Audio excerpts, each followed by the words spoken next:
Tomen sus lugares, hermanos, por favor. Muy buenas tardes, gracias por la invitación.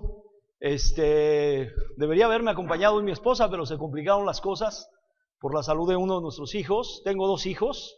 Samuel es de 26 años y ahorita está pasando una crisis de salud. Entonces esa es la razón. Mi esposa viaja el viernes para estar aquí. Y tengo una hija que es Zaira, de 21 años. Está en la normal ya su último año, está con su tesis. Y es muy difícil que finalmente esté con nosotros también. Entonces, hermanos, un saludo. Muchas gracias por la invitación para estar con ustedes en esta semana. Pues conozco a David, lo aprecio mucho. Soy pastor de la Iglesia Bautista Emanuel. De hecho, un tiempo, pues David fue parte de esta iglesia, porque la iglesia donde él después creció, Dios le llamó, es la Iglesia Bautista Sinaí, que es una iglesia que organizamos, la Iglesia Bautista Emanuel. Y bueno, he tenido otras relaciones con David. Y yo salía del seminario como director y ya llegaba él como nuevo director, ¿verdad? Con un problema muy fuerte, y gracias a Dios por tu vida, David, todo el tiempo que pudimos estar juntos. Hermanos, pues he venido para compartir con ustedes unas conferencias acerca de la familia. Espero que sea de gran bendición para sus vidas, ¿verdad? Entonces hoy voy a tratar el asunto de la crisis en el sentido de el favoritismo, la preferencia, que es un tema pues bastante extenso, pero voy a tratar de resumirlo para en esta noche poderlo compartir con todos ustedes. Quiero invitarles, antes de predicar, a orar, y posteriormente vamos al mensaje de la palabra. Señor, cuántas gracias te damos por esta tarde que estás con nosotros. Ayúdanos a entender tu palabra, a buscar esa enseñanza para nuestras vidas. Hoy oramos a ti en el poderoso nombre de Jesús, que a través de tu Espíritu Santo, Señor, nos guíes a toda la verdad y inclines nuestro oído y nuestro corazón a la obediencia. Bendice a cada una de las familias aquí representadas. Bendice especialmente a los padres. Ayúdanos a entender este tema tan importante en nuestras vidas para encontrar tu voluntad en la familia. Pero también bendice a todos los jovencitos, a todos los niños que en esta tarde están aquí. Y oramos también por sus vidas para que a través de tu poder, a través de la paciencia, del desarrollo y la educación y cuidado como padres, podamos formar sus vidas en ese propósito y deseo que tú tienes para todos aquellos, Señor. Oramos que bendigas esta reunión y alabamos y bendecimos tu nombre, Señor. Pedimos tu guía. Pedimos la autoridad de tu palabra se establezca por encima de cualquier criterio que nosotros podamos tener. En el nombre de Jesús, amén. Yo creo que toda la Escritura es inspirada por Dios y es útil para enseñar, para redarguir, para corregir, para instruir en justicia, a fin de que el hombre de Dios sea perfecto, enteramente preparado para toda buena obra. Amén, que así sea. Hermanos, las crisis. Definitivamente no podemos negar que hoy en día hay crisis. Y no solamente crisis en la familia, hay todo tipo de crisis, como hoy lo vamos a ver. Entonces, como el tema general es crisis, las crisis las debemos enfrentar en Cristo, ¿verdad? Es más, ustedes tienen un lema que ahí va a aparecer: familias en Cristo, enfrentando ¿qué? Las crisis. Pero el hecho de ser cristianos no nos exenta de las crisis. Resulta que hay alguien que dijo: no, hermano, yo no tengo crisis, yo estoy en Cristo. Pues sí, pero aunque estés en Cristo tienes crisis. Y cuando yo pienso en crisis, pues voy a la Biblia, en aquellos hombres de las Escrituras, y no puedo borrar de mi mente, por ejemplo, la vida de Job. Job tuvo crisis económica, tuvo crisis familiar, tuvo crisis de la pérdida de sus hijos, tuvo crisis de enfermedad. O sea, y la Biblia habla acerca de él como un hombre temeroso de Dios, recto, apartado del mal. O sea, realmente la crisis no la debemos buscar, pero finalmente la crisis va a llegar a nuestra vida. Y cuando llega, efectivamente, yo creo que atinaron al tema. Tenemos que enfrentar las crisis en Cristo, ¿verdad? En Cristo, definitivamente, porque no hay otra manera de hacerlo. Entonces vamos a ir avanzando y vamos a ir viendo ahí algunas cosas importantes. Primero, hay diferentes tipos de crisis. Definitivamente, ¿no? Crisis económica, crisis familiar, crisis política, crisis de educación de los hijos, como es el tema que vamos a tratar ahora. Crisis ministerial. Acabamos de tratar un tema allá en La Laguna, ahora porque están sucediendo situaciones muy, muy tristes en algunos de los pastores, por lo menos en un periodo, y a lo mejor David lo sabe, como de 5 años, por lo menos en La Laguna sabemos que ha habido como unos 5 divorcios de familias pastorales. Es crisis eclesiástica. O sea, no podemos decir que no hay crisis. O sea, hay crisis de todo tipo, ¿no? Y no obstante, hoy pues vamos a atender una crisis que no podemos, como alguien dijo, tapar el sol con un dedo. Es una realidad. La crisis en relación a nuestros hijos y cómo ellos están creciendo y cómo nosotros estamos tratando con ellos, especialmente en las preferencias. Que si yo ahorita lanzara la pregunta, ¿cuál es el hijo favorito? Seguramente tu respuesta sería no, yo no tengo favoritos. Pero conforme vayamos desarrollando el tema, pues nos vamos a dar cuenta que realmente, por lo menos todos los que estamos aquí, si no identificamos que yo fui el favorito de papá o de mamá, sí podemos identificar fácilmente. Si yo no lo fui, ¿quién sí lo es? Entonces, pues el pasaje que vamos a usar es el pasaje de Génesis 37, la historia de Jacob, ¿verdad? Que es pues una historia muy emocionante. Y hoy pues la vamos a darle una revisada. Pero antes de eso, pues vamos a hablar acerca de las crisis. Ya dijimos, nadie está exento de las crisis. El hecho de ser cristiano no te exenta, ¿verdad? Porque a veces pensamos que el Hijo de Dios está exento de las crisis, pero no. Hay crisis de fe también, hay crisis de fe. Hoy en día es un problema muy grande en las iglesias. Estamos enfrentando una crisis muy fuerte, crisis de identidad, ¿no? ¿Se han fijado que el que es delgado quiere ser gordo, el que está gordo quiere ser delgado, el que está bajo quiere ser alto? Crisis de identidad hoy en día también. Y no sé cómo lo estemos enfrentando. Y finalmente, no podemos evitar la crisis. La crisis no la podemos evitar, va a venir. Pero lo que sí podemos es enfrentar las crisis. Vamos a avanzar y entonces sí podemos enfrentar la crisis. ¿Y cómo la vamos a enfrentar? Pues teniendo una actitud correcta. Yo he visitado a personas que están enfrentando crisis de salud porque les acaban de decir que hay un cáncer en la garganta o que hay un cáncer en el estómago o que hay un cáncer en el seno. Y entonces hay que hacer algo para quitarlo. Y he visitado a estas 3 personas con el mismo problema, pero la actitud no es la misma. Es muy importante enfrentar las crisis con la actitud correcta, ¿no? Me parece, la actitud correcta, una actitud de fe, una actitud de dependencia de Dios, por supuesto, una actitud de confianza en Dios, cualquiera que sea la crisis, ¿no? Y muchas veces nos está faltando esto. Acerca de la actitud correcta de las crisis, Santiago en capítulo 1 habla acerca, pues no usa la palabra crisis, porque la palabra crisis en griego, la palabra que se usa ahí en Santiago es pirasmón. Pirasmón era una tormenta que venía en alta mar de repente. Santiago capítulo 1 versículo 3.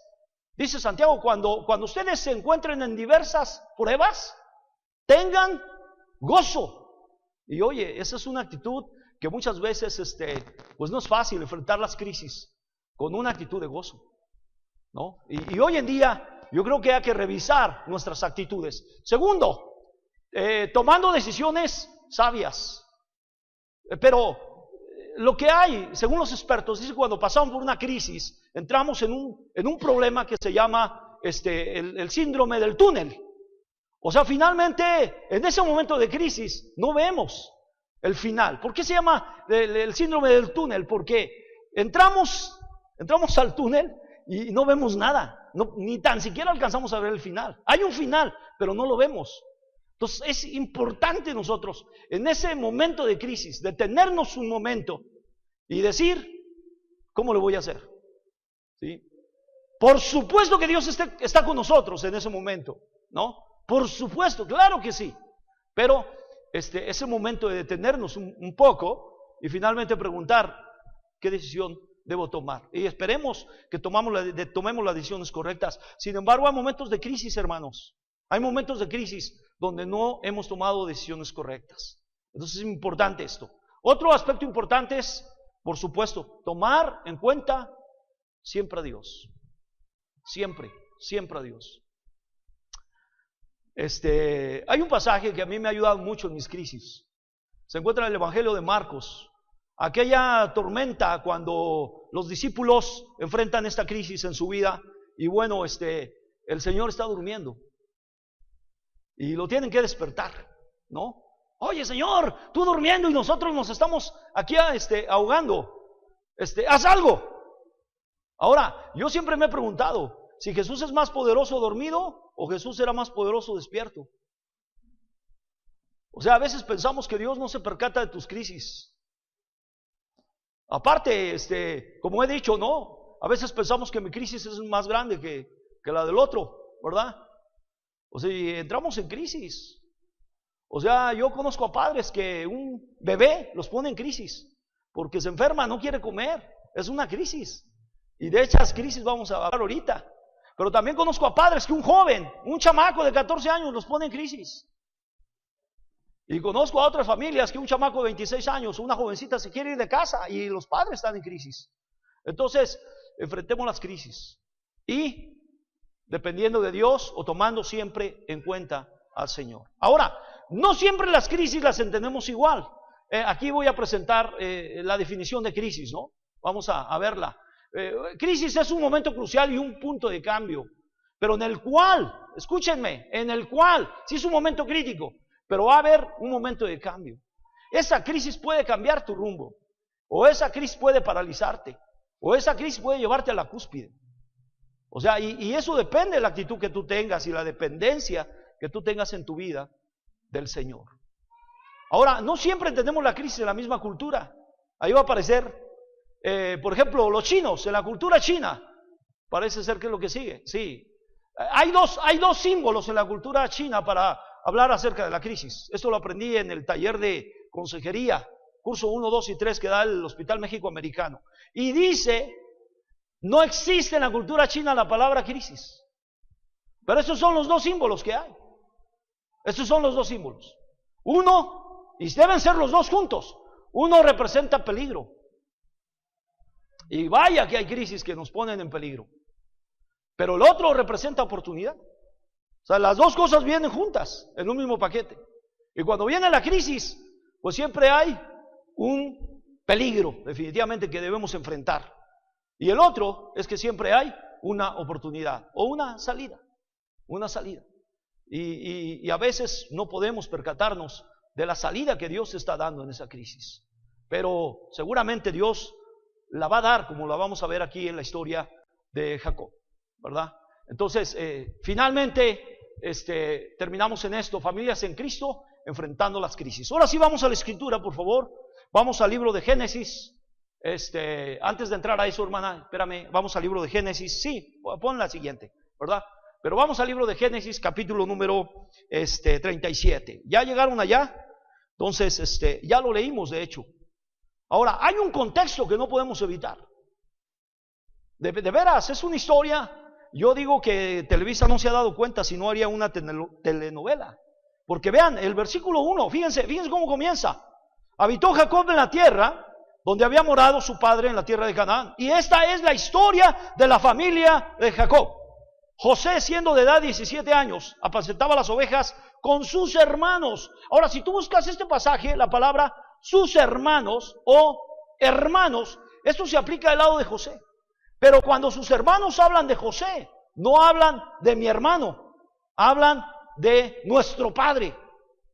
Y yo estaba viendo si era realmente en el hebreo una expresión idiomática del lenguaje, pero creo que no, creo que realmente es intencional. Realmente las relaciones de José con sus hermanos no estaban bien, de entrada. Pero aquí dice la palabra de Dios, ovejas con sus hermanos, y el joven estaba con los hijos, y ahí están sus hermanos, los hijos de Bila, los hijos de Silpa, mujeres de su padre.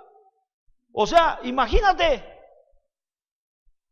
O sea, y ahí presentan los hijos que hoy no lo voy a usar, pero vienen en el capítulo anterior, vienen las mujeres de Jacob y los hijos de cada uno de ellos. Aparte, ¿por qué aquí ya no está la mamá de José?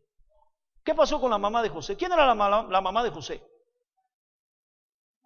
Raquel. ¿Por qué no está aquí? ¿Había muerto? ¿Se acuerdan cuando nació Benjamín? Ella murió. Entonces por eso no está. José no está con su mamá, pero sin embargo está con dos mujeres que no son su madre, y aparte están con sus hermanos, medios hermanos, definitivo. Ahora, siguiendo la historia, dice el versículo número 2, el joven estaba con los hijos de Bilha, con los hijos de Zilpa, mujeres de su padre, e informaba a José. Era el periódico de Durango, ¿cómo es el siglo de Durango? En su padre, todas las cosas que hacían. Porque dice que aquí hablaba a ellos de la ¿qué? Mala fama. Ahora, si alguien conoce cómo se vive en casa, son los que están en casa. Y si alguien sabía cómo eran sus hermanos, era José. Y desde aquí comienza nuestra historia, con una apatía, con un descuido de José, con un descuido de Jacob, perdón. Porque seguramente José, papá, no sé si eso pasaba en tu casa, ¿no? Por ejemplo, mi hermana Margarita, en el caso mío, de 8 hermanos, era la noticia del día, ¿no? Llegaba papá, Martín se subió a la azotea, José Luis le pegó al vecino, se peleó con el vecino, Yolanda no hizo el aseo de la casa, mamá, estaba oyendo puras canciones en la radio. No, hombre, o sea, y era de todos los días. Ahora aquí José, pues no sé si era su función, pero él lo hacía, era uno de los menores. Y dice que sabía de todas las cosas malas que hacían sus hermanos. Quizás por eso lo odiaban. Pero viene el versículo 3, que es el corazón de nuestra historia. Y dice así: amaba Israel a José más que a todos sus hijos. Esto no lo dicen los hermanos. Esto no lo dice José. Mi padre me amaba más. No, el relato de la historia identifica y amaba Israel, que es Jacob, a José más. Raya esa palabra, más. Si esta palabra no estuviera, no había ningún problema en relación al favoritismo y a la preferencia. Pero esta palabra los amaba más. Ahora, quizás esta palabra que dice les amaba más se justifique. Porque ahí mismo el texto, miren lo que dice. Dice de la siguiente manera: porque lo había tenido ¿qué? Era el chiquito. Era el bebé. ¿Han oído eso? Mi bebé, chico grandulón ya de 18 años, grandote, el pelado más alto que papá y mamá. Es el chiquito. Era el chiquito. Lo había tenido en la vejez. Aparte la palabra, era la mamá de José. Era la favorita de Jacob. Dice ahí, la amaba. O sea, hermanos, era la favorita. Aparte era el huérfano. Ya la mamá no estaba. Entonces, lo amaba, dice la palabra.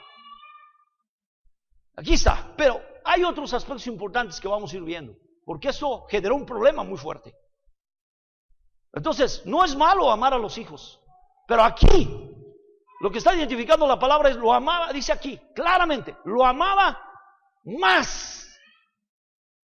Ahora, algunas preguntas. Ahora sí vamos a entrar así como a introducir el texto. Vamos a entrar. ¿Tienes hijos favoritos? Yo sé que la respuesta es no.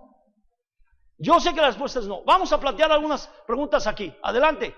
Mira, no hemos dicho esto, pero hemos oído esto. Se me hace que a mí ¿qué? Se me hace que a mí no me quieren. Yo siento como que mi mamá no me quiere. Yo siento que mi papá no me quiere. Pues decimos que no, pero hemos expresado eso, ¿no? Decimos, yo siento, yo pienso que a mí no me quieren. Otra, a ver, puse algunas nada más. Se nota que quieren, pero si se nota, no sabe despistarla.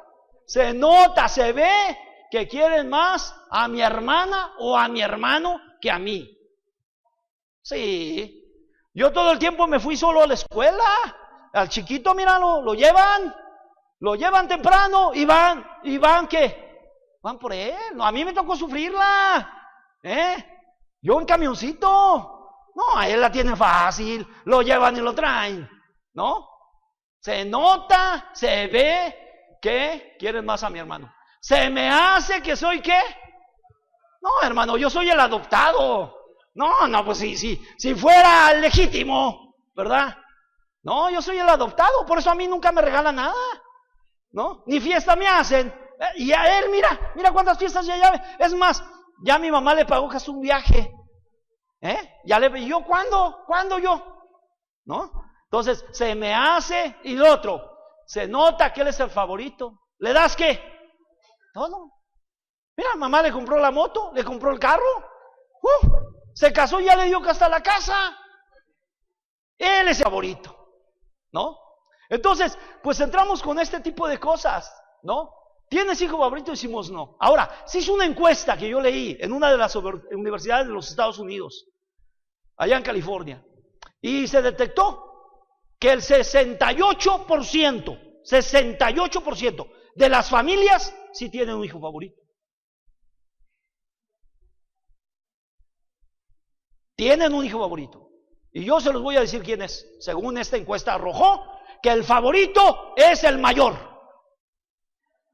Es el que tiene derecho a llegar tarde. Es el que tiene derecho de traer más dinero, porque le dan más domingo porque ya está más grande. O sea, eso dicen las encuestas. Cuando ya las hicieron divididas entre el favorito de papá y mamá, ahí sí varió. El que tiene más favoritismo por el hijo es el padre, no la madre. Es interesante, a mí me llama mucho la atención. Ahora, aquí dice Jacob, era el hombre. Entonces van a decir, sí, pero la madre ya se había muerto, hermano. ¿Cómo iba a ser el favorito? ¿Verdad? Ahora, es importante esto. Algunas cosas importantes. Si te preguntaran, ahorita, ¿cuál es el hijo favorito de tu papá o mamá? Lo más seguro es que lo puedas identificar de inmediato. Puede ser que tú dices, no, yo no soy, pero ya lo tienes, lo estás pensando. Sí, ahí lo estás pensando, ya lo dibujaste. Ese es. Pero, o sea, se nota, se ve, hermano, definitivo. Ahí está. Ahora, vamos entonces a entrar al pasaje, definitivamente. Número 1, la base bíblica, ahí está, ya la leímos. La práctica de las preferencias y el favoritismo. Su padre, dice el texto, le amaba, así dice, más que a sus hermanos. O sea, sí tenía hermanos, pero lo amaba más. Él era el consentido, el chipilón, el bebé, como quieras llamarle, ¿no? El ganón, como quieras. Dijo una hermana, hermano, este es el consentido. ¿Por qué? Fue el inesperado. Así llegó. Por eso es el consentido, hermano. Ni lo esperábamos, ni lo queríamos, y Dios nos lo dio. Es el extra. Por eso es el consentido. Y los demás dijeron, ¿y qué culpa tenemos nosotros? ¿Verdad? Nosotros fuimos planeados. ¿Sí? Entonces, hay ese problema. Vamos al punto número 1, hermanos. Su padre lo amaba más que a todos sus hermanos. Número 1, el favoritismo, o sea, el hecho. Versículo 3. Había un problema, aquí había un problema, hermanos. Y creo que eso es lo que todos nosotros debemos preguntarnos. Padre, madre que estás aquí. Ahora, si tú eres alguien que creció con el abuelo y la abuela, pues es un problema mayor. O sea, ¿sí me entiendes? Es un problema complicado. Yo no entiendo por qué tú teniendo papá y mamá creciste con tu abuelita o con tu abuelo. Vean ustedes, por la razón que tú quieras. Entonces, es un problema. Es común sentir afinidad. O sea, si alguien te pregunta, hermano, ¿cuál es el favorito? Pues alguien ha dicho que es normal sentir afinidad con alguno de tus hijos. O sea, con el cual te llevas mejor, platicas más. ¿Sí? Si ya está casado, te visita, te procura.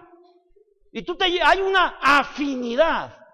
¿Sí? Definitivamente, eso no lo podemos evitar. Hay una cercanía, hay un apego. ¿Sí? Eso es normal. Pero una cosa es la afinidad y la otra es este señalamiento, el error de falta de amor. Aquí lo que está señalando la palabra es una falta de aprecio. Aquí se dice, amaba más. O sea, hay que ponerle y amaba menos. Pues es lo otro, ¿sí? No nos gusta, pero aquí está diciendo amaba más. Había un hecho, un error que está señalando aquí. Había varios. Primero, versículo 1. Ahí la historia, versículo 2, donde comienza. Habitaba en tierra donde había morado su padre, en la tierra de Canaán. Y bueno, no hay ningún problema ahí. No salió de su contexto.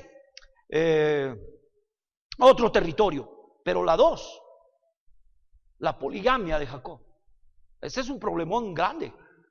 La poligamia. Mira, hermano, el versículo 2 ahí dice, ahí estaban las 2 mujeres. Y ahí estaba Jacob. Y ahí estaban los hermanos, todos juntos. Sí. Y ese es un problemón grande. Muy grande. No la pudo evitar. Y tenemos un error. Por eso sucedió este error que señalan los capítulos anteriores, hermanos. Rubén vivía ahí. Rubén era el primogénito. ¿Se acuerdan? Y Rubén se metió con la concubina de Jacob.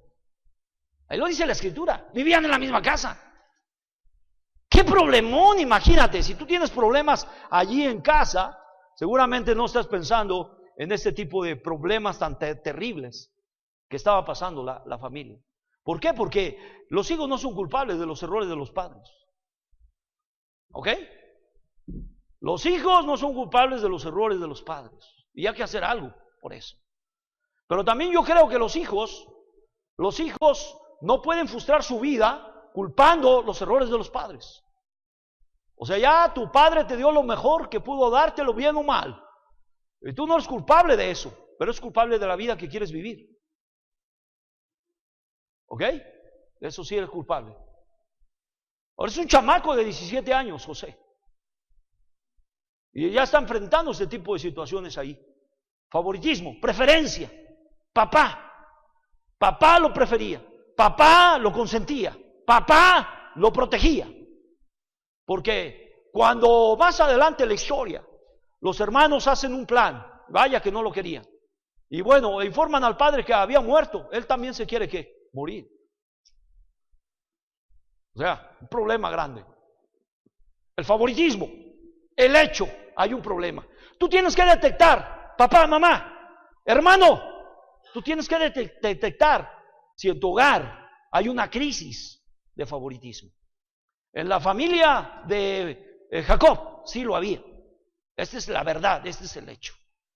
¿Sí? Segundo, otro aspecto importante, el favoritismo se veía. Ese es un problema grande ahora. No, ¿por qué? Porque podemos decir nosotros, hermanos, no hay, esa es tu impresión, eso es lo que tú piensas. No ande diciendo esas cosas. No, luego el papá o la mamá, usted no ande diciendo esas cosas que no le quedan. Cállese la boca. Aquí todos son iguales. No, ni modo, papá y mamá. Pero mira lo que pasó en el versículo 4. Ahora, ¿qué dice el versículo 4? Y viendo, este es el problema. No nada más era un favoritismo cantado. O sea, de dicho. No, había, como dice ahí, evidencia. Miren ahí, versículo 4. Viendo sus hermanos. O sea, era evidente, viendo sus hermanos, dice ahí, que su padre lo amaba más, otra vez, más que a todos sus hermanos, o más que a todos ellos.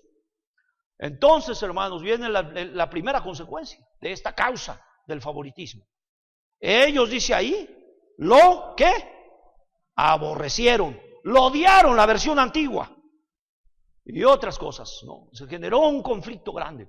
Pero aquí, hermanos, no solamente el problema del favoritismo se dice, se ve. Y aquí dice el versículo 4 que sus hermanos, ¿qué? Vieron. Lo vieron.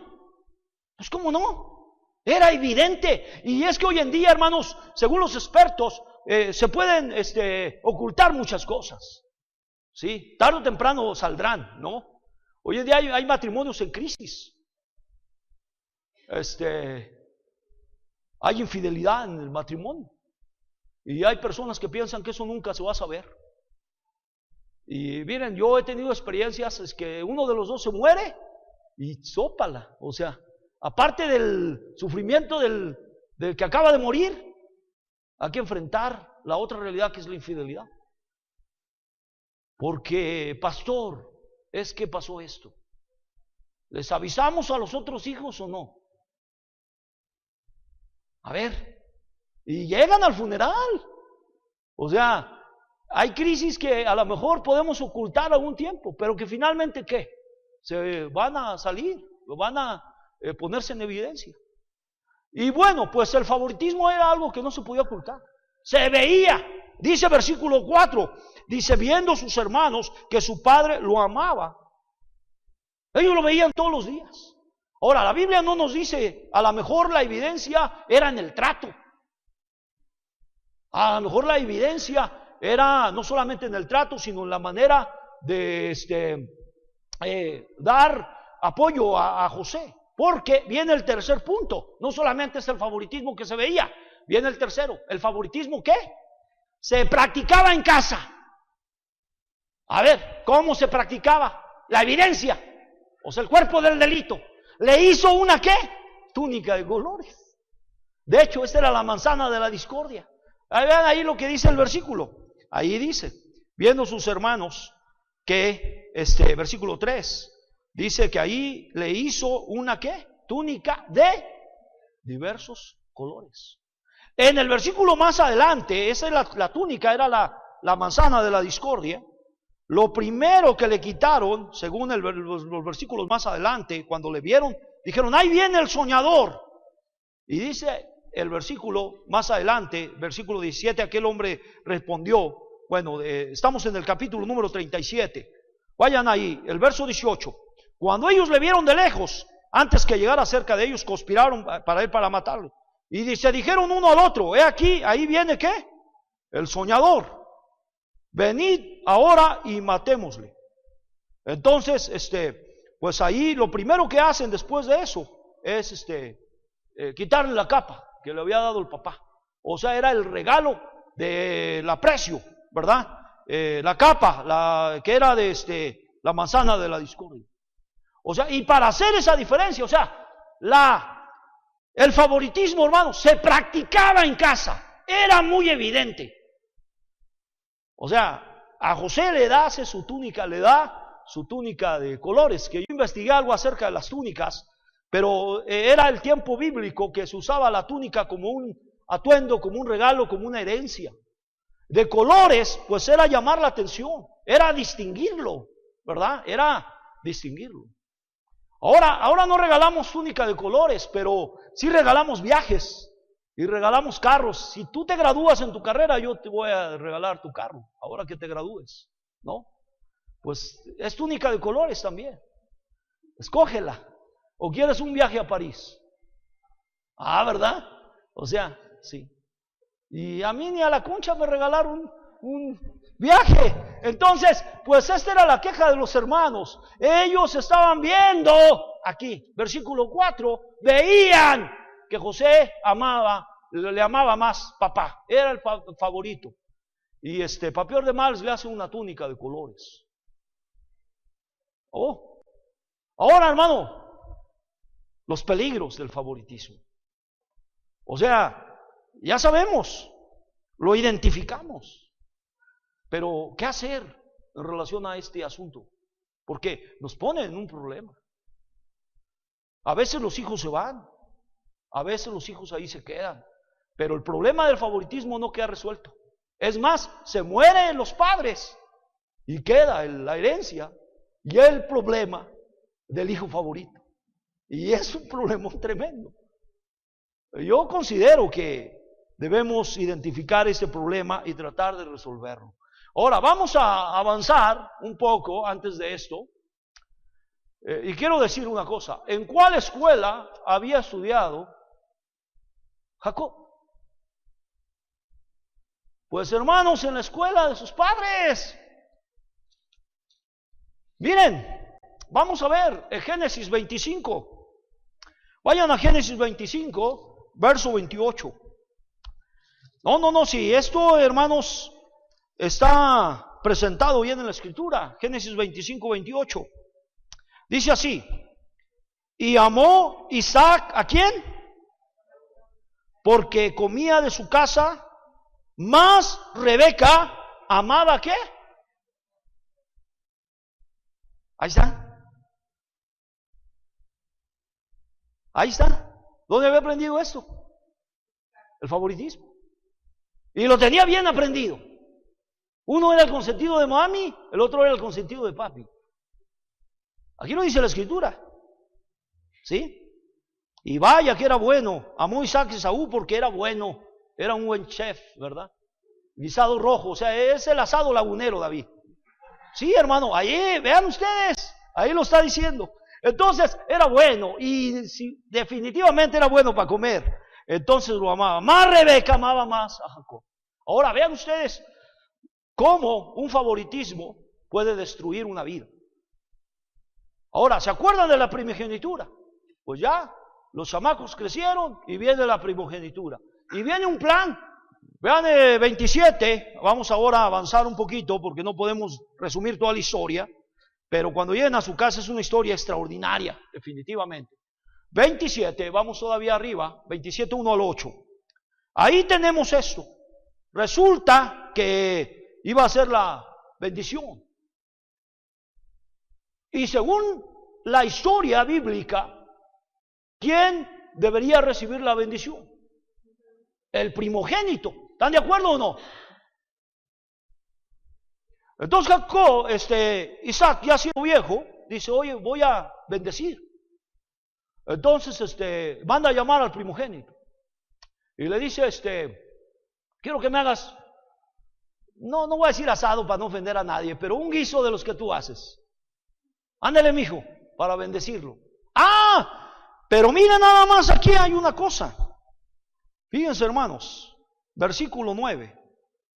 Ahí dice: ve ahora al ganado y tráeme ahí 2 buenos cabritos de las cabras, y haré de ellos una tienda para tu padre y los cabritos de las cabras. Entonces, hay ahí un asunto, una orden. ¿Quién estaba dando esta orden? No, Rebeca. Había descubierto el plan.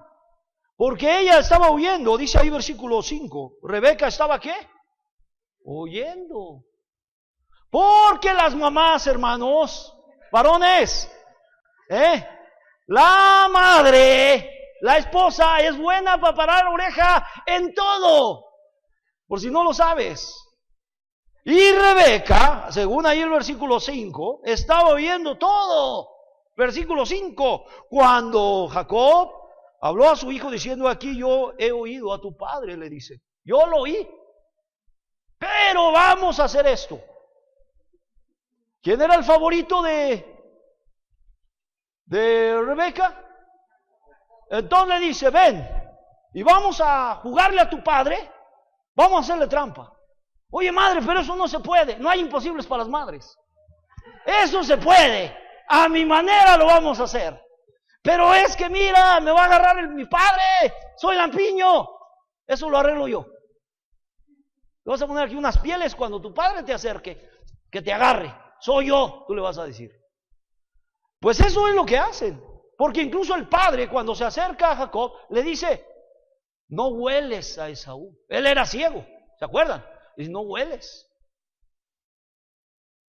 Y dice: es que yo soy. Agárrame. Y le pone las pieles que le había puesto. Y el ciego, viejo, ¿verdad? Agarró y le dio la bendición. Ahora, hay algo muy interesante. Dale, por favor, hermano. Los malos patrones no se heredan, hermanos. Yo tengo 3 psicólogas en la iglesia donde soy pastor. Y yo pues a veces platico con ellas y todo. Y ahora estaba hablando mucho acerca de esto. Pero mi postura es: los patrones no se heredan. ¿Pero qué? Se aprenden. Y se aprenden muy bien y se repiten, hermanos. Y eso es lo que está haciendo Jacob. Pero hay otro problema que no podemos terminar ahí. Vamos a darle. ¿Cuál fue el resultado? Vean, el mismo que José. Vamos ahorita a regresar. Pero antes de eso, Génesis 27, 41. Dice así. Fíjense nada más. Y aborreció Esaú a Jacob por la bendición con que su padre le había bendecido. Y dijo en su corazón: llegarán los días de luto de mi padre, ¿y yo qué? Oh. ¿Sabes qué dijo Esaú? El viejo se va a morir. Y cuando se muera, yo voy a matar a mi hermano. ¿Sabes por qué Esaú no mata a su hermano? Porque otra vez, ¿quién creen que oyó? La madre. Y le dice a Jacob: huye, huye, vete lejos, donde nadie te vea, porque tu hermano te va a matar. Y aquí hay consecuencias, porque Rebeca no vuelve a ver a su hijo preferido. Muere sin Jacob. Y sabemos la historia de la reconciliación grandiosa que vemos aquí en la palabra, cuando los hermanos se perdonan. Pero aún Jacob, cuando va al encuentro de su hermano, ¿cómo va? Y le quiere llenar el ojo, y le manda una embajada de víveres y de riquezas, y le dice: y que hasta ahora se presenta como tu siervo, porque tiene miedo que su hermano lo mate. Ahora dice aquí, lo odió. Acá en el libro de Génesis 37, vayan a Génesis 37, nuestra historia. Acá no dice que lo odió, pero la palabra en hebreo es la misma, nada más que nuestra traducción usa una frase más ligera, eufemismo se llama en la hermenéutica. Dice ahí el versículo número 4, viendo sus hermanos que su padre amaba más que a todos sus hermanos, versículo 4 del 37. ¿Qué dice? ¿Le qué? Le aborrecían. Es el mismo término. Y no solamente lo aborrecían, las relaciones se quebrantaron. No podían hablarle ¿cómo? O sea, hermano, era verlo y un qué, y un round, hermano. Era un pleito seguro. No podían, dice aquí, hablarle pacíficamente. La versión internacional y otras versiones modernas no podía hablarle pacíficamente. Dice, le hablaban violentamente. De hecho, hacen un plan. O sea, si no crean que su enojo, amargura, llegó hasta allí, por este favoritismo de papá. Y hacen un plan para matarlo. Rubén, que es el primogénito, dice: no, ¿cómo vamos a hacer esto a nuestro hermano? Mejor vamos a sacarle ganancia, vamos a venderlo mejor. Y bueno, finalmente lo venden. Pero la historia que tenemos aquí es que lo meten a la cisterna y ya que hasta le quitan la capa de colores, lo meten, ya hasta se habían olvidado de él. De todas maneras, José, si no se hubieran acordado, hubiera muerto. Y pues planean la muerte de su hermano. Qué interesante es eso, ¿no? Y le llevan la noticia al padre. Entonces, bueno, vamos a avanzar, porque pues me faltan algunos puntos ahí, ¿no? Ahí está el llamado, ¿no? No cometas el error. Y alguien dijo, hermanos, que los hijos son como los dedos de la mano, diferentes, pero todos ¿qué? Importantes. Así son los hijos, son diferentes. Mi Zaira y mi Samuel son diferentes, definitivamente. Entonces, pero son importantes. O cuando tú te veas los dedos de la mano, tú dices: no, este chiquito no sirve, pues córtatelo. No te sirve. Pero no, tú dices: no, hermano, aunque está chiquito, ¿qué? Y pues está más gordito. Es diferente, pero es que importante. Así son tus hijos, diferentes, pero importantes. Afines, porque es mentira, hermanos. Eso es mentira. Es mentira que tú digas: no, hermano, yo me llevo con todos por igual. Eso sí no te lo voy a creer. Tú no te llevas todos por igual con tus hijos, ¿no? Precisamente porque son diferentes y requieren un trato ¿qué? Diferente, ¿no? Entonces, pero cuidado con el favoritismo, no cometamos este error. Ahora, estos 3 puntos que vimos del favoritismo, la preferencia, digamos que es la causa. ¿Cuál era la causa por la cual sus hermanos no querían a José? Este favoritismo, esa es la causa. Cada uno de los que estamos aquí tenemos que detectar las causas.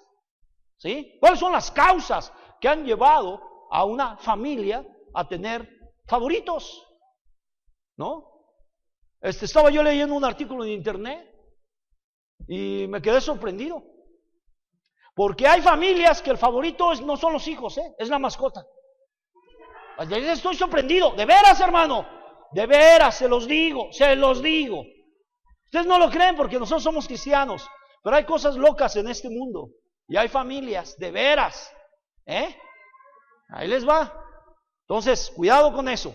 Entonces, vamos a ver ahora las consecuencias, hermano, rápido. Por lo menos enumeré 3, no quise dar muchas porque sé que tenemos tiempo limitado, pero por lo menos 3, vamos a avanzar. 3 consecuencias, vamos a ver la primera, a ver si están de acuerdo conmigo. La primera consecuencia fue, ¿qué? Rivalidad entre los hermanos. No podían hablarle, dice ahí el texto, hermanos, no podían hablarle pacíficamente. Había rivalidad.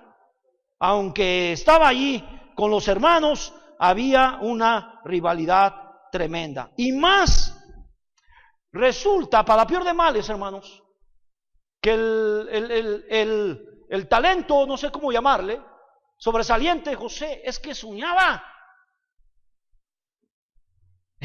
La túnica de colores ya era un problema. Y ahora soñaba.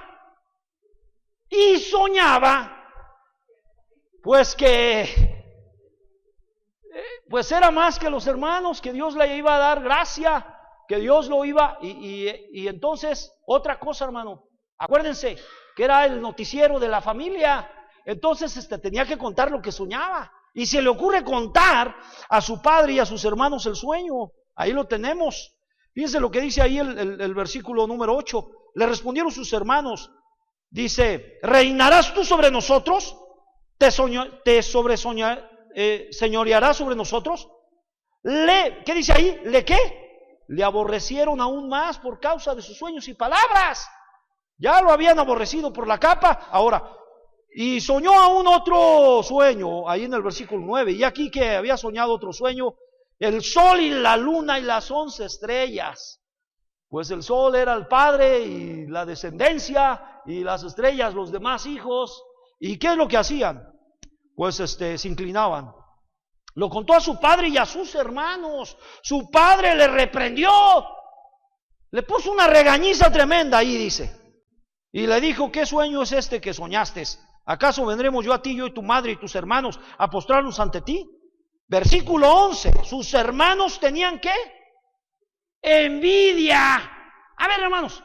A ver, levante la mano. El que tuvo envidia de uno de sus hermanos. Le dio envidia, porque traía zapato nuevo y tú chancla vieja. Y te dio envidia. Digo, tampoco querías matarlo, pero sentiste aquí, ¿no? O sea, pues así estaba la cosa. Sintieron envidia. Mas su padre, escuchen. Miren, hay una cosa importante, hermanos. Que hay un problema de los padres aquí. Versículo 2. ¿Qué hizo Jacob ante su poligamia? Nada. A todos sus hijos se los trajo a un solo lugar. Sus 2 mujeres, no dice la Biblia que despachó a una. Ahí las tenía y ahí tenía a todos. ¿Qué hizo con su poligamia? Nada. ¿Qué hizo con el comportamiento de sus hermanos? José le informaba. ¿Qué hizo? Nada. Cuando leemos el pasaje donde el primogénito se mete con la concubina de Jacob, tampoco hizo nada. O sea, era un padre pasivo. Ahora, miren lo que dice el versículo 11. Su padre meditaba en esto. Hermano, ya, deja la meditación. O sea, hay que tomar ¿qué? Acciones. Acciones que no tomó Jacob. De hecho, no toma acciones hasta el final. Él saca sus propias conclusiones. Ahora, la primera es consecuencia de rivalidad. La segunda consecuencia es el daño. Una rivalidad puso pique a los hermanos. Ahora, vean ustedes, dice aquí, no podrían hablarle pacíficamente a José. ¿Tú crees que Jacob no se daba cuenta de que no estaban bien las relaciones? ¿Y qué hizo? Yo he visto hoy en día familias, hermanos, donde a veces hay desaveniencia con los hijos. Es más, se pelean entre ellos. Y a veces papá y mamá no hacen nada. Dice, no, que se arreglen ellos, arreglen sus problemas. Papá y mamá saben que un hermano con otro no se llevan porque hay rivalidad, hay problemas. Y no necesariamente de favoritismo, de otro tipo. ¿No? Y papá y mamá dicen, arréglense. No, es que no me habla. Pues allá ustedes, dice, allá ustedes. No, que allá ustedes, se me sientan ahorita, ¿o no? A ver, ¿qué está pasando? O se arreglan o se arreglan. Pues, ¿qué es eso que ustedes arréglense? Ya están grandes. Hermano, Jacob no hizo nada, dice aquí. Sus hermanos, mira, hermano, no permitas, padre, no permitas la violencia en tu familia. Dice, no podían, dice el versículo, hablarle a José pacíficamente. ¿Qué te da a entender? Imagínate cómo estaba el ambiente. O sea, ahí, número 2, y número 3, tercera consecuencia, la pena y el daño que recibimos como padres. Resulta, ahí vemos el versículo 37, 32 al 35, es cuando llegan los hijos. Dijeron, bueno, ya, lo vendimos, ¿y qué vamos a decir a papá? Y alguien dijo, la túnica de colores, la evidencia. La agarraron la túnica, ¿y qué es lo que hicieron? ¿La bañaron de qué? De sangre de animal. Y la llevaron al papá. Y dijeron, ¿reconoces esto? Y él dijo, sí. Mi hijo José. Ahora, los hermanos, no dicen ha muerto. No, Jacob saca sus propias conclusiones. Lo devoró una fiera. Dijo, mi hijo está muerto, me voy a la tumba. Imagínate el dolor. Si realmente la escena final de Jacob es una escena maravillosa porque nos demuestra que Dios puede transformar todas las cosas. Y yo creo, porque muchos de ustedes ya se están preguntando, pues yo no soy el favorito, yo no fui el consentido. Por eso soy como soy. No, hay solución. Sí, para todo hay solución, aún para el favoritismo. Ahora, vamos adelante. Corregir algunas actitudes y acciones en forma rápida. Número 1, evita ¿qué? Comparaciones con tus hijos. Ese es un síntoma de favoritismo. Si fueras como tu hermano tan siquiera, míralo. Si hubiese salido como tu hermana, tan estudiosa, tú no sirves para el estudio. Cabeza dura. No compare. Pero hay otras familias que se van más lejos. ¿Cómo me gustaría que fueras como el hijo de la vecina, de Lupita? Mira a su hijo bien portado. Mira tú, quítate esas greñas. O sea, vean ustedes. Comparamos siempre. Otra comparación. Eres igual que tu abuelo. Saliste igual que tu abuelo. O sea, hermano, no compare. ¿Verdad? Y peor, eres igual que la suegra, igualita que mi suegra. Hermano, no compare. No compare a sus hijos. No permita, segundo, no permita la ¿qué? La rivalidad entre sus hijos. Porque ahora mi hija, inclusive estamos para dar el taller de Escuela Bíblica de Vacaciones, ahora está de moda en la educación ¿cómo se llama esta? Las competencias múltiples, ¿va? Las competencias múltiples. Ella va a dar esa conferencia. Y una vez llegó muy emocionada acá, se dijo, papá, es que ya descubrí. Pues eso ya lo hemos sabido desde siempre, ¿no? No todos los hijos son buenos para lo mismo. ¿Están de acuerdo o no? Pero en esa capacidad que tienen, pueden ser los mejores si nosotros los ayudamos. Entonces, hermano, no permita la rivalidad entre tus hijos. Puede ser, yo digo, mira, mi hija Zaira, que va a ser maestra, no es buena para las matemáticas. Siempre sacó muy baja calificación y va a ser maestra. Entonces va a decir, hermano, pero las matemáticas, ¿qué? No, pero ¿qué tal el español? ¿Qué tal el inglés? A ver, ¿no? Y en cambio su hermano es bueno para las matemáticas, ¿no? Y por eso trabaja en un banco. Ahí es su lugar. Y ahí está bien. O sea, pues los hijos son diferentes y no permitas que haya ¿qué? Rivalidad. Reconoce a tus hijos en cada una de sus áreas donde son, ¿qué? Buenos, donde son buenos, porque para algo son buenos, definitiva. Otro punto, siempre busca, ¿qué? La unidad y la armonía entre tus hijos, hermanos. Siempre busca la unidad. Eso le faltó a Jacob, no lo buscó. Veía que había rivalidad, que había pleito, que había... Dice usted, yo creo, hermanos, una pregunta que quiero hacer. ¿Ustedes creen que Jacob no se dio cuenta de que había malas relaciones entre sus hijos? Vean lo que dice el versículo 11 al final.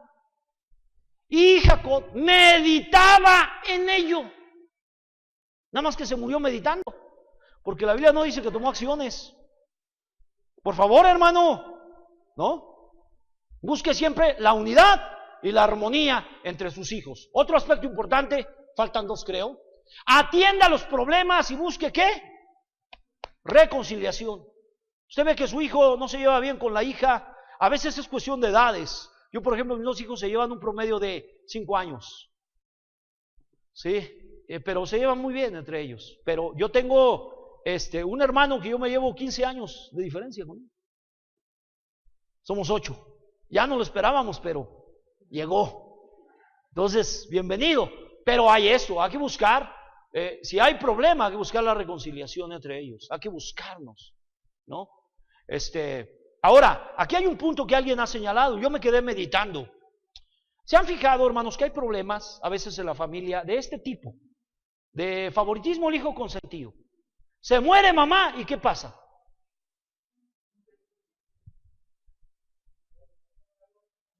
Aquí se murió mamá. La mamá de José ya no estaba. Entonces, definitivamente no le ayudó esto. Pero por el otro lado, Jacob, hombre, pues descuidó este aspecto tan importante. Y cometió el error que no deberíamos cometer. El error del favoritismo. Tener un ¿qué? Preferido. ¿No? Y aparte de tener un preferido, Jacob lo descuidó, había descuido familiar, desde el versículo 2. Da un amor por igual, pero en forma ¿qué? Distinta. Un amor por igual, pero en forma diferente. Otro aspecto importante es el tiempo. Dedica tiempo para estar con tus hijos en lo personal y en cada uno de ellos. Yo, por ejemplo, yo he ido a cenar nada más yo y Zaira. Zaira es mi hija, la que ya está por graduarse, por la gracia de Dios, en la normal. Yo me la he llevado yo y ella, oye, vamos al Martín, vamos a cenar, últimamente y antes también. Pero me he ido nada más con mi hijo al cine. Y a veces vamos los 4. Y mañana Samuel va a desayunar con la mamá, con su mamá ya me dijo, papá, voy a ir a desayunar con mamá, temprano. Entonces, adelante, está muy bien. Nada más, Zaira se va a la escuela y creo que se la va a llevar a comer, ¿no? Entonces, dedica un tiempo para estar con tus hijos, en lo personal, ¿no? Entonces, pues a veces descuidamos este aspecto. Yo, por ejemplo, llevo a Zaira a la escuela, todos los días, a mi hija. Samuel a veces se va antes, o también si hay chance, te paso a dejar. Pero no enfrento ese problema, que Samuel diga, papá, tú siempre llevas a mi hermana y a mí no. No. Pues no es así, ¿no? Aparte ya Samuel, pues ya trabaja en el banco, ya compró su carro. Así es que ahora él, papá, ahorita vengo. Y él ya se va solo, ¿no? Entonces son situaciones distintas, pero hay que atender ese aspecto. Ahora, vean, hay que corregir algunas cosas, hermanos. ¿Qué dice Proverbios 29:15? A ver, hermanos, vamos a Proverbios 29:15. Y casi estoy terminando, hermanos, porque el tiempo ya apremia. Quise poner algunas otras cosas de educación, pero ya se me consumió el tiempo. Vamos a Proverbios 29:15. Hay una frase importante allí. ¿Alguien ya lo tiene, hermano, y quiere leerlo?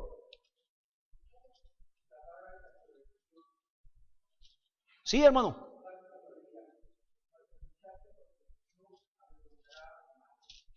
A ver, los jóvenes que están aquí, los jóvenes consentidos, levanten su mano. Digo, pues no se puede ocultar. Pero mira lo que dice la palabra ahí en el 29:15. La vara y la corrección dan ¿qué? A mí nunca me pegó mi mamá, a mí nunca me pegó mi papá. Y bueno, y no corrección siempre es con vara. Levante la mano al que sí le dieron sus buenos, en algún momento. Y el pastor David ni nada, pues era el chipilón, creo él era el chipilón. Pero gracias, hermano, nos dieron, ¿verdad? Y miren, la vara y la corrección dan sabiduría. Mas el muchacho, ¿qué? Mas el muchacho consentido avergonzará, ¿qué? A su madre. ¿Y quién es el muchacho consentido? El preferido, hermano, el chipilón, el chiquito, mi niño, ¿verdad? Mi bebé, él es el consentido. No me lo toquen, no le digan nada, ¿no? Ese es. Entonces tengamos cuidado. Yo creo que el amor hay que darlo, pero no hay que darlo en exceso. Y finalmente, hermanos, ore por ellos. Si usted no ora por sus hijos, ¿quién va a orar por ellos? El pastor no. No. Yo soy pastor. Yo sí oro por la congregación y oro. Pero hermanos, yo creo que nadie ora como yo oro por mis hijos. No sé tú. Ore usted por sus hijos. Y ore en serio para que Dios los bendiga. Entonces, este problema del favoritismo no es un problema fácil resolverlo, hermanos. ¿Saben quién más tenía hijos consentidos? Que ya lo quise borrar ahí. El sacerdote Elí. Ese tenía hijos chipilones y consentidos. Y nunca les dijo nada. Estaban mal, pero nunca les dijo nada. Al contrario, Dios los reprende y le dice porque ni tan siquiera los hace estorbar. Pero ese es el tema de mañana, que va a ser transfiriendo la fe. Transfiriendo nuestra fe en nuestras generaciones. Quiero invitarte a orar, por favor. Inclina tu rostro y quiero invitarte a orar. Y mira, ahí en tu lugar, ahí inclinada tu cabeza, sin estar pensando en otro, sino en ti. Yo hoy quiero preguntarte, ¿cómo está tu corazón? ¿Cómo está tu corazón? Quizás en esta hora tú estás pensando, yo no fui el hijo preferido. Y hay resentimiento, a lo mejor hay tristeza, a lo mejor hay coraje contra tus padres, porque tú no eres ese hijo favorito, ese hijo preferido, ese hijo de la túnica de colores. Tú la sufriste. Y a lo mejor puede ser que digas, yo soy lo que soy porque yo. O a lo mejor tú eres ese padre que hoy, ya después de algunos años, cuando ya tus hijos ya no están, te das cuenta de este error que has cometido. Tuviste a tu favorito. Y hoy hay conflictos. Yo quiero decirte que hay solución. La solución es empezar a orar por este problema, es acercarte a tus hijos, es buscar, reunirlos, es reconciliarles, es pedir perdón de que te has equivocado.